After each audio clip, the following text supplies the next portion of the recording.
hace falta otro milagro para en ti poder creer.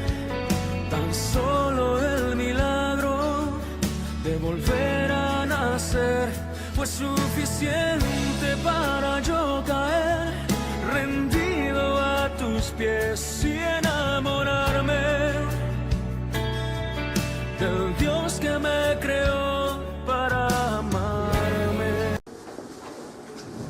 En esta mañana vamos a enfocar un tema que a veces suena ser un poco recalcitrante y puede ser de repente que saque roncha, y en muchas iglesias este es el tema que prefieren no tocar. Es la dicha del perdón. Es algo que está socavando las bases del cristianismo, es la falta de comprensión de la palabra de Dios. Estamos en un área geográfica de la ciudad de La Paz, en la cual estamos rodeados de iglesias que están promoviendo el animismo, o sea, la emoción. Y sin entrar en el análisis de las iglesias que profesan la doctrina de la prosperidad, que ya están en otro tren, ¿no es cierto? Muchas iglesias que se sienten, digamos, como en este momento me podría sentir yo, que no es lo mismo, miran tantos asientos vacíos y dicen, caramba, tenemos que hacer algo para que la gente venga. Y entonces empiezan a hablar cosas que le gusta a la gente escuchar. Y una de esas es animar. Los vamos a animar. ¿Tienes problemas, hermano? ¿Te falta trabajo? ¿Hay alguna dificultad en tu vida? Todos vamos a orar por ti. El Señor va a obrar. No es una mentira, pero tampoco es una verdad. Y entonces todos nos movemos y nos fatigamos en ese mismo sentido. Y tratamos de exaltar ¿a quién? Al ser humano. Tú eres importante, tú eres valioso, tú eres lo más formidable de la creación. Y entonces, claro, el hombre se siente contento y feliz y viene y llena los bancos y va y trae más personas a la iglesia porque dicen, sabes, allá ha subido mi autoestima. Quiero que tú vayas, te veo un poco abatido, vamos, y te trae. Pero claro, si vienen acá y les trae, el pastor les pega, la primera es, y vas a escuchar el pecado, ¿para qué lo traje, no? ¿Para qué lo traje a mi amigo? Entonces hay un alto grado de identidad con esas iglesias. Y entonces, claro, se identifican porque dicen, sí, es una iglesia linda donde verdaderamente me dicen que debo ser mejor y puedo ser mejor y voy a ser mejor. Y entonces cuando eso sucede, están motivados a traer más personas a la iglesia, y cuando ven que les está yendo bien económicamente, pues empiezan a dar ofrendas más allá de los límites. Hemos estado escuchando comentarios y testimonios de iglesias en las que la gente ha regalado, yo tengo mi casa, os regalo para que aquí hagan el templo. O alguien dijo, yo tengo $100,000, yo puedo poner para que construya. Y después no cobran, y no recogen su préstamo. ¿Por qué? Porque quieren así a la iglesia, se identifican con la iglesia, y eso es lo que quieren hacer. Y en la iglesia de Hechos pasaba algo parecido. La gente, dice la palabra de Dios, que iban y vendían sus propiedades y daban a la iglesia porque verdaderamente sentían identidad con la iglesia. Y entonces dice que el número de las personas que asistían crecía formidablemente. En el libro de los Hechos jamás se menciona que les dijeron, tú vas a ser sanado, y el Señor sanaba. Jamás se menciona que les decía, tú vas a ser prosperado, y el Señor prosperaba. Pero en nuestro tiempo todos estamos esperando hacer lo que el hombre dice que se tiene que hacer, y Dios debe estar atento para hacerlo. Y eso no sucede. No siento envidia por las iglesias que están ahorita colmadas de personas. Yo deseo una iglesia que sirva y agrade a Dios, que reconozca sus debilidades delante de Él y que reconozca la grandeza de Dios para verlo obrar en toda su magnificencia. Y una de las manifestaciones que están socavando precisamente es no poder reconocer el perdón de Dios en nuestras vidas. Y la necesidad que tiene cada hijo de Dios de ofrecer y recibir el perdón de las personas. Solamente vamos a pensar que si la salvación y la vida eterna tienen que ver con el acto de perdonar, que lo hizo Dios a través de la obra de Jesús en la cruz, ¿cuánto más es necesario aplicar este mismo hecho en nuestra vida diaria? Dar y recibir perdón nos libera de la horrible carga de llevar el pecado de otro y el nuestro a todas partes.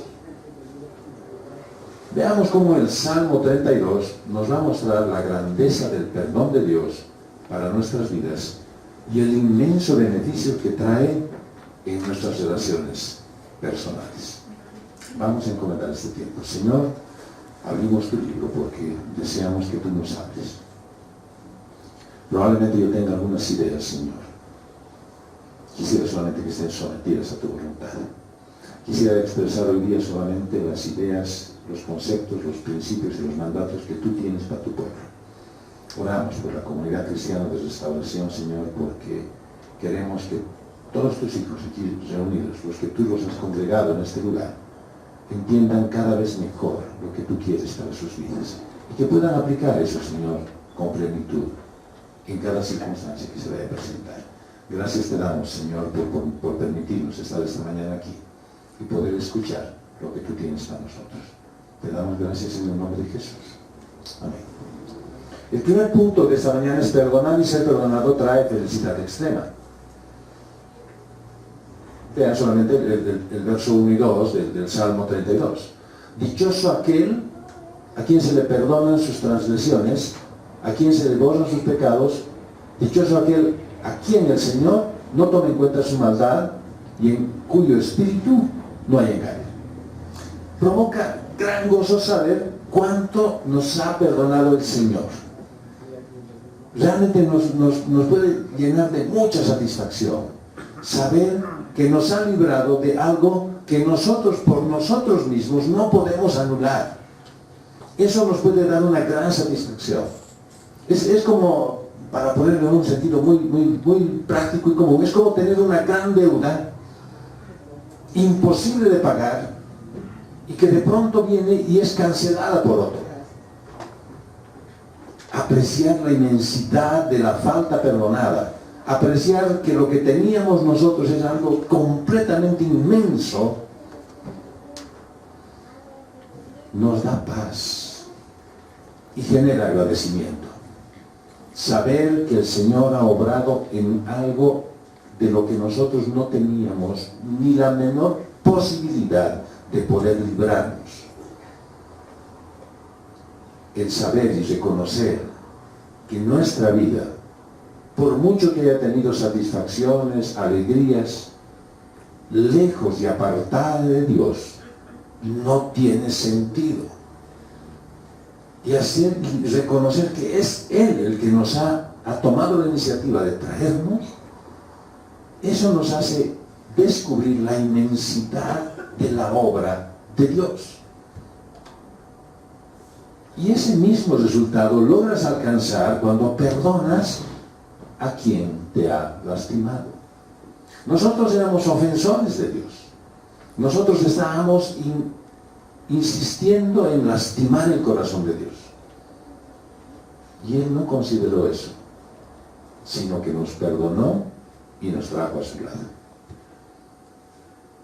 De esa misma manera el Señor se manifiesta en tu respuesta cuando alguien te daña y cuando puedes dejar que el perdón genuino sane una herida. Yo te digo algo que de repente no te va a convencer mucho, pero una persona perdonada puede sentirse dichosa, aliviada, libre. Y uno dice, no, pero es que yo no quiero eso precisamente. Me ha lastimado demasiado. No quiero que se sienta bien.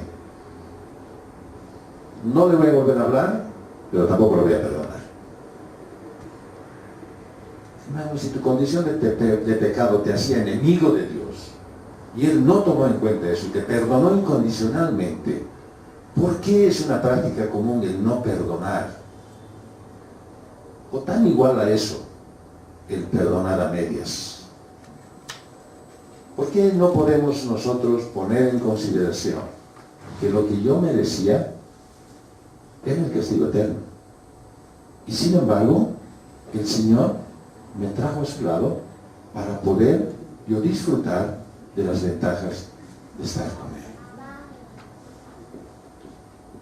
La falta de perdón, dice el punto número 2, tiene feas consecuencias. Y vamos a ver el verso 3 y 4. Dice que mientras guardé silencio, mis huesos se fueron consumiendo por mi gemir de todo el día. Mi fuerza se fue debilitando, como al calor del verano, porque día y noche tu mano pesaba sobre mí.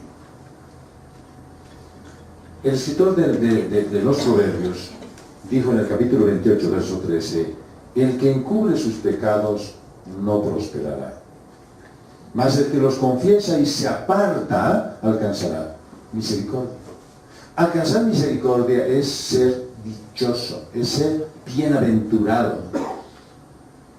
Encubrir tus pecados, es decir, lo debería perdonar pero no quiero, debería pedir perdón pero no deseo, o me da vergüenza, o lo que sea, no va a dejar que prosperes. Y obviamente está fuera de la mente de ustedes pensar que yo estoy diciendo que van a prosperar económicamente. No van a prosperar en nada en sus vidas. No van a crecer espiritualmente, no van a entender la relación con el Señor. ¿Por qué? Porque tienen un pecado encubierto. Las consecuencias de mi pecado no confesado es la falta de perdón en mi vida. Pierdo la pureza de mi corazón y por consiguiente necesito que Dios me lave y me limpie. Quiero decirles, hermanos, que cuando yo guardo un pecado, cuando lo conservo y lo quiero tener ahí quietito, endurece mi corazón. Hace que yo deje de sentir la tristeza por haber herido el corazón de Dios. Y empiezo a sentirme más faraón que cristiano. Por lo general, los que tienen la conciencia manchada, sucia por el pecado, están a la defensiva, desconfiando, preguntándose cuánto sabrán los demás de mi maldad. Y siempre están susceptibles. Cuando alguien se acerca, ¿cómo estás? Bien. No sé, pero un ratito, perdóname, pero no te estoy queriendo inquirir en tu vida, solamente te digo, no te vi ayer, pero no pasa nada. Tranquilo. Cuando tienes algo en tu corazón, nada le cae bien a alguien que está fuera de la comunión con Dios. Nada cierra la boca del cristiano tanto como el pecado sin confesar. Digo algo para que tú estés tranquilo, aunque seguramente lo sabes. Dios no retira su Espíritu Santo cuando pecamos. Por eso no hay que juzgar cuando alguien dice, este hombre está pecando, ¿será cristiano? El Señor no retira cuando pecas. Juan 14:16 dice que Él vive en nosotros. Y probablemente de repente tu marido, tu esposa no se comporte bien, tu hijo, tu hija sea un desastre delante de ti. Eso no implica que no tiene a Jesús en su corazón. Pero ¿qué es lo que pasa? Sí entristecemos al Espíritu. Y por consiguiente, perdemos su comunión y su ayuda. Él vive en nosotros. Él no puede entrar y salir. Él no quiere hacer eso. Él está ahí. Pero tú eres quien, con tu vida, entristeces al Espíritu, apagas el Espíritu. Y el salmista muestra las bendiciones del perdón de Dios para los que se arrepienten. Y de su propia experiencia, porque sepan ustedes que el que escribió esto es David, y lo que hizo David fue realmente abominable a los ojos de Dios, saca enseñanza y exhortación a otros. Esa es una gran ventaja de quienes estamos en la consejería. que sacamos experiencia de nosotros, de lo que hemos vivido, del amor de Dios obrando en nosotros, de la forma en la que nos hemos equivocado, pero no para dar una receta que se va a repetir, porque Dios es suficiente como para hacer cada vez cosas nuevas, pero sí para entender que eso que está pasando en tu vida no es normal y es parte de algo que Dios ya ha hecho en la mía. Y yo, cuando he encubierto pecados, cuando he tratado de vivir una vida de apariencia, el Señor no ha tardado en hacerme notar. Y ahí tiene una salmista: mientras guardé silencio, mis huesos se fueron consumiendo por mi gemir de todo el día. Describe al pecado reconocido, pero no confesado. Guardé, dice, estaba escondido, oculto, lo tenía bien reservado para mí. Es un estorbo en la comunión con Dios y con los hombres. Y dice que la mano de Dios estaba sobre él. Él la sentía, esa mano de Dios presionándolo para afligirlo. Y la angustia del alma, que provoca una falta de confesión de pecado, disminuye las fuerzas, enferma.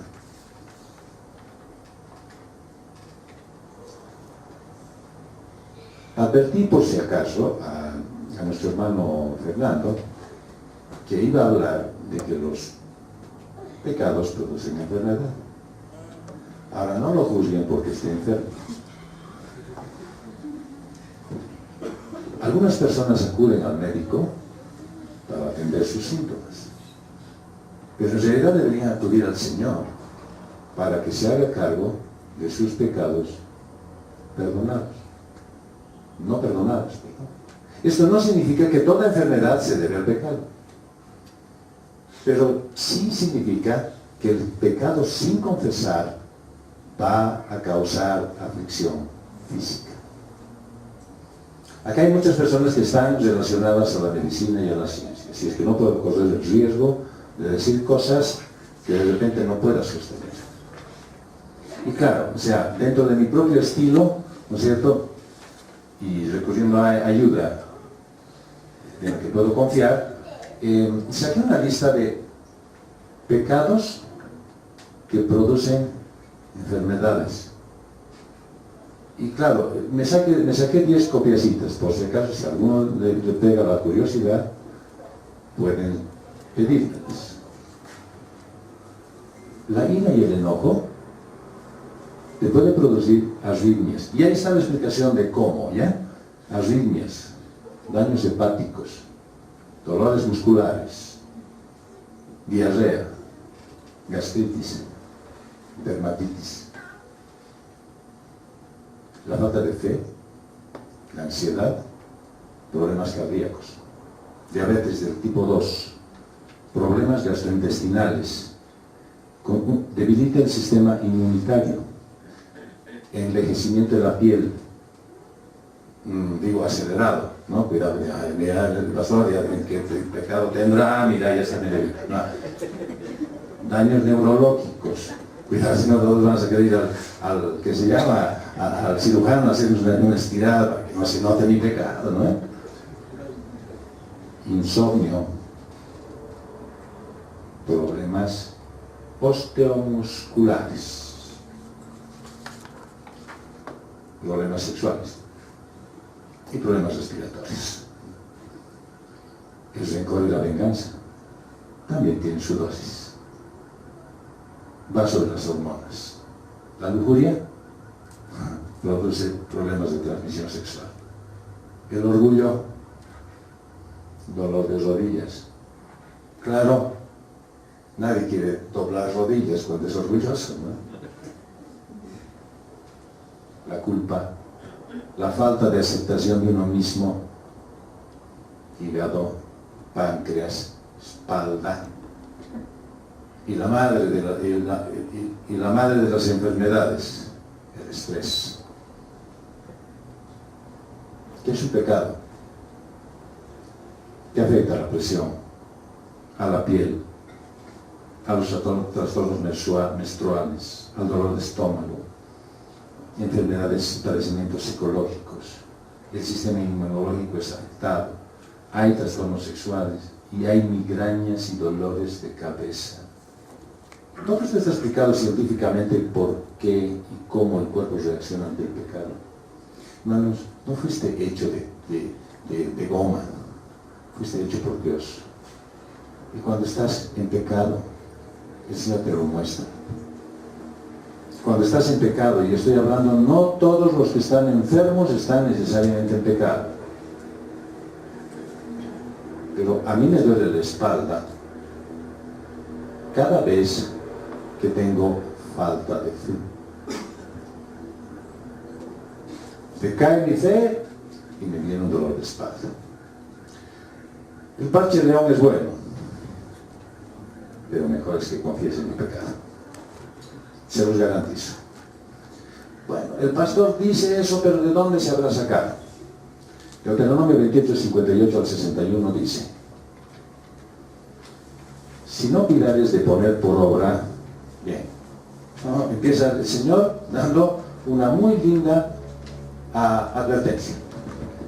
Si no cuidares de poner por obra todas las palabras de esta ley que están escritas en este libro, teniendo este nombre glorioso y temible, Jehová tu Dios, o sea, si quieres vivir la vida que te gusta vivir y hacer lo que te parece, entonces Jehová, no las personas, el clima, el tiempo, el cambio de nada, Jehová aumentará maravillosamente, o sea, quiere decir en gran manera, tus plagas y las plagas de tu descendencia, plagas grandes y permanentes y enfermedades malignas y duraderas. Y traerá sobre ti todos los males de Egipto, delante de los cuales temiste y no te dejarán. Asimismo, toda enfermedad y toda plaga que no esté escrita en el libro de esta ley, Jehová la enviará sobre ti hasta que seas destruido. ¿Cuándo? ¡Wow! Ese Dios está muy duro. No, solamente le dice, si no cuidas de poner por obra, o sea, de obedecer y hacer lo que yo digo, entonces todas estas cosas tú vas a acarrear a tu propia vida. Obviamente que nadie más puede mandarlas que Dios, pero tú eres quien va a acarrear esas cosas para tu vida. Y entonces, claro, dirán, otra vez las malas noticias, pero ya es suficiente con los noticieros, pastor, cámbienle unita, por lo menos una buena. Y sí, te voy a decir que en Éxodo 15, 26, hay una regla. Si oyeres atentamente la voz de Jehová tu Dios, ay, pero otra vez con eso, o sea, hay que hacer siempre caso a Dios. Te conviene, y te voy a decir, si oyeres atentamente la voz de Jehová tu Dios, e hicieres lo recto delante de sus ojos, y dieres oído a sus mandamientos, y guardares todos sus estatutos, ninguna enfermedad de las que envié a los egipcios te enviaré a ti, porque yo soy Jehová tu sanador. ¿Quieres vivir enfermo, hermano? A mí realmente me fatiga levantarme del asiento cuando me duele la espalda. Y mi falta de fe me provoca eso. Yo estoy luchando con eso. Pero vos tienes otra cosa. Te puedo mandar la lista por el internet para que no te afecte. Para que veas en qué grado de afectación a tu vida está el no hacer caso a Dios. Estamos hablando de que Dios pone para ti las mejores condiciones. Lo único que desea es que seas obediente, que hagas lo que Él te dice. Y entonces vemos que el punto 3 dice que el confesar el pecado tiene un costo. Pero te confesé mi pecado y no te oculté mi maldad. Le dije, voy a confesar mis transgresiones al Señor, y tú perdonaste mi maldad y mi pecado. Por eso los fieles te invocan en momentos de angustia. Caudalosas aguas podrán desbordarse, pero a ellos no les alcanzará. Hermanos, qué forma más interesante, ¿no? te confesé mi pecado, pero antes me dije, igualito que el hijo pródigo, estaba viviendo ahí en medio de las grandes fanfarrias, de pronto se le acaba la plata, la situación se pone difícil y aparece en un lugar, en un criadero de chanchos. Y dice, creo que esta comida del chancho está mejor que la que yo estoy pudiendo conseguir ahorita afuera. Y en ese momento piensa y dice, en la casa de mi padre, hasta el último de los siervos tiene mejor comida que la que tengo yo. Y es la casa de mi padre. Hermano, no es una cosa emotiva. Yo no quiero llamarte a la emotividad y decir, ¿sabes qué? Tienes que confesar tu pecado. No, no quiero animarte a eso. Yo no soy un animador. Yo solamente expongo la palabra de Dios para decirte, el Señor te pide que escuches su voz y obedezcas. Es una cosa que hay que pensarla, meditarla. No es emocionarse. Porque las emociones, ¿sabes a qué te llevan? A cosas superfluas. La verdadera confesión incluye arrepentimiento, un sincero cambio de modo de pensar. Ya no quiero hacerlo. He estado haciendo esto y ya no quiero hacerlo. Hay una diferencia entre admitir los pecados y confesarlos. Ahí estaba David, ¿no es cierto? Sabía de mi pecado, pero no lo confesaba. La confesión, según 1 de Juan 1:9, literalmente dice que significa decir lo mismo. Si decimos de nuestros pecados lo mismo que Dios dice de ellos, estamos confesando nuestros pecados. ¿Cuándo nosotros no decimos de nuestro pecado lo mismo que Dios? Es que me dejé de llevar por la furia. No, sí, fue una reacción. Ah, no, se lo tenía merecido. Es que ya me colmó la medida. Es que es difícil. Además, ¿qué beneficio va a traer? Ahí es cuando ese pecado lo estamos encubriendo y no estamos diciendo lo mismo que Dios. Dios te dice, enójate pero no peques. Por lo tanto, no quieras justificar lo que estás haciendo, lo que has hecho, simplemente por querer decir, fue algo necesario. Cuando Dios dice que es pecado, es pecado. Pero ten cuidado con esa confesión barata. Esa de orar solo de labios para afuera. Señor, he pecado, perdóname. No es confesión. La verdadera confesión cuesta. Es un espíritu quebrantado, corazón contrito. Es la aceptación de la obra de la gracia. No es algo emotivo. Ahí el pastor dice que hay que confesar. Confesaremos como si fuera un tiempo en el que se deben hacer las cosas. No es un perdonazo. Esto es pecado en mi vida. Dios dice que es pecado. Y eso es lo que me está atormentando y yo no quiero más y lo voy a confesar. Pero estar así atormentado con un corazón contrito no significa que debemos hacer penitencias, que nos vamos a arrodillar sobre 2 pepas de durazno hasta que nos duela. No vamos a hacer sacrificios para ganarnos el perdón, sino significa que estamos quebrantados por nuestro pecado, que no podemos ocultarle nada a Dios. No vamos a confesar porque las consecuencias que vienen, ay sí, las consecuencias, yo temo las consecuencias. No, eso no es confesión. Eso es asustarse y ser timorato. Eso es ser comodón y egoísta. Dios dice que es pecado lo que estás haciendo, lo que has hecho, lo que has escondido. Confiésalo. Al pronto cumplimiento de la confesión, viene pronto el perdón. Isaías en su capítulo 55, verso 6, nos dice algo: buscar a Jehová mientras puede ser hallado. Llamadle en tanto está cercano. ¿Sabes qué está diciendo?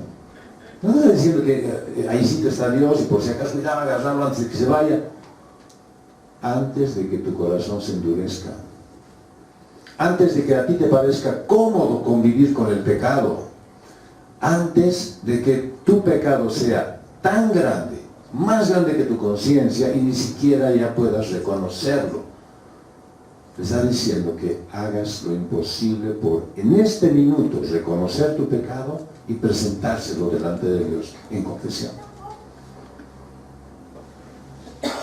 El Espíritu de Dios nos inclina a buscar el perdón y Él está dispuesto a perdonarnos. Las buenas obras no pueden limpiar el pecado. Ni siquiera las religiosas ni los sacrificios. El hecho de que vengas a la iglesia, de que me des el gusto de estar y verte y el placer de abrazarte, no te limpia de los pecados. Que yo ore por ti, no limpia tu pecado.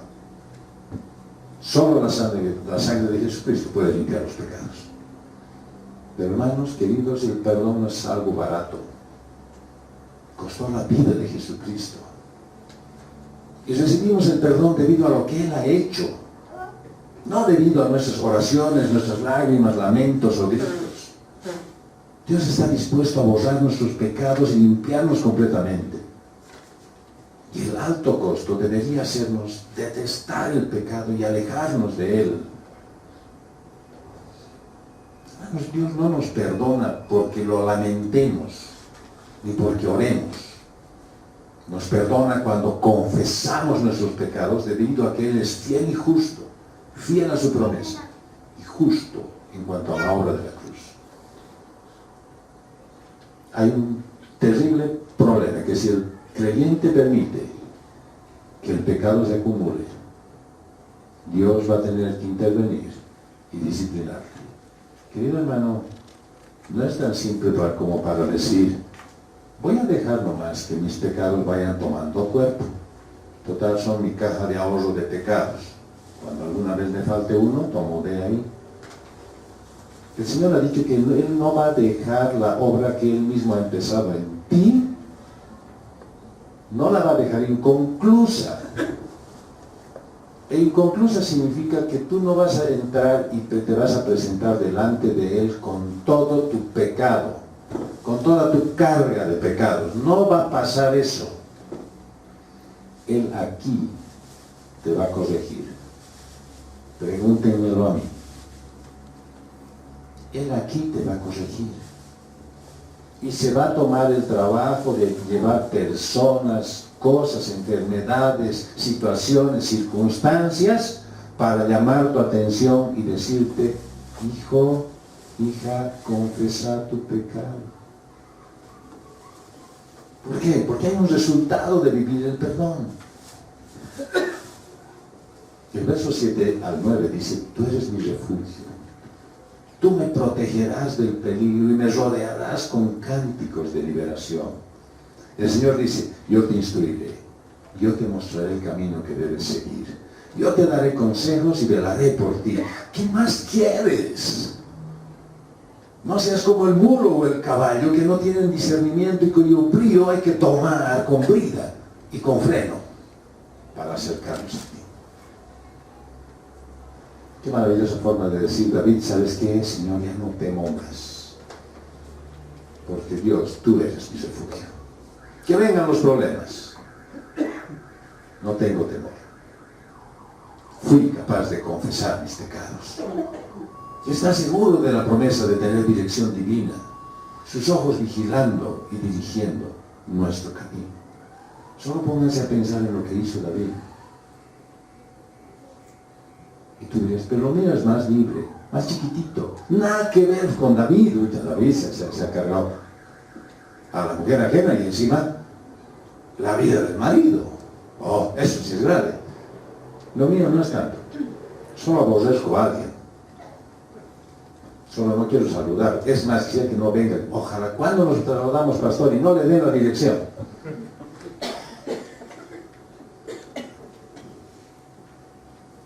Pero David también está mostrando dos extremos. El caballo que arranca impulsivamente. No, yo voy a confesar, sí, confesaremos, vamos, confesamos. O el mulo, nada, Señor, aquí estoy yo, que está bien nomás, no hay problema. Y muchos cristianos tienen ese mismo tipo de conducta. Y es triste. Y algunos cristianos deben ser puestos un freno y un cabestrillo para que Dios los controle. No he hablado de las incomodidades que provoca aquí en la boca. Debe ser producto de pecado también. Porque ahí va el freno, ¿no? Y por aquí viene el cabestrillo. Así que viene por ahí, cuando tienes unos dolores por ahí, es que estás muy quieto. La manera normal es que Dios nos guíe con sus ojos sobre nosotros. Los animales no pueden entender. Está comprendido. Y dice David, no sean como ellos. O sea, ¿cómo ustedes van a ser como dos animales? El pueblo de Dios debe conocer la voluntad de su Creador y hacerla. ¿Cómo esperas que te peguen con fuerte o que te agarren la brida y te arranquen el labio? Cuando pecamos somos restaurados. Si confesamos nuestro pecado, pero ¿sabes qué? Satanás trata de socavar nuestra paz y nuestra confianza. Y él te hace recuerdo de toda tu vida pasada. ¿Ah, sí? ¿Le vas a perdonar? Oh, ¿te acuerdas de lo que te he hecho? ¿Pero te he hecho antes? ¿Y más antes? ¿Y más antes? No, pues 70 veces. No, pues ya son más de 1000 veces. Acuérdate de por qué te has enojado con él. Acordate de qué ha hecho contigo. ¿Para qué? Para que estés en la situación en la que estás ahorita. Acordate en qué condición te ha puesto esa vez. ¿Y le vas a perdonar? Creo que es una insensatez. Eso te dice a tu oreja. Y entonces pierdes la esperanza de un futuro lleno de abundancia, de paz y de perdón. ¿Sabes? Los frutos de la desobediencia son amargos. Pero en los versículos 10 y 11 del Salmo 32 nos aseguran que Dios protege y sostiene a los que le pertenecen. Los malos, dice, van a tener muchas aflicciones, pero estas también llegan a los santos desobedientes. Pero el cristiano obediente experimenta la misericordia amorosa del Señor. Por eso no me sorprende que David concluya con un clamor. El pasado está perdonado. El presente es gozoso. Y el futuro está en las manos seguras de Dios. Vamos a concluir. Y ahora un poquito más temprano. Porque vamos a tener algo que hacer. Hermanos, perdonar no es una opción. Es un acto de obediencia. Y de reconocimiento del inmenso perdón de Dios. Y no tienen que esperar otra prédica para hacerlo. No esperen que haya algo más, a ver si aparece de repente en un letrero de la calle. O si la siguiente prédica de otra cosa que escuche, si mi estudio bíblico me dice lo mismo, entonces lo voy a hacer. Hermanos, vamos a orar hoy, pensando en aquellas personas que quisieras perdonar, pero no te animas. No importa la situación. Tal vez no puedes llegar a ellas. O porque no quieres hacerlo. O porque crees que no merecen. Vamos a orar por ellas. Pero principalmente vamos a orar por ti. Y vamos a orar pidiendo perdón a Dios por esos pecados que no hemos confesado. Nos pondremos de pie y vamos a orar.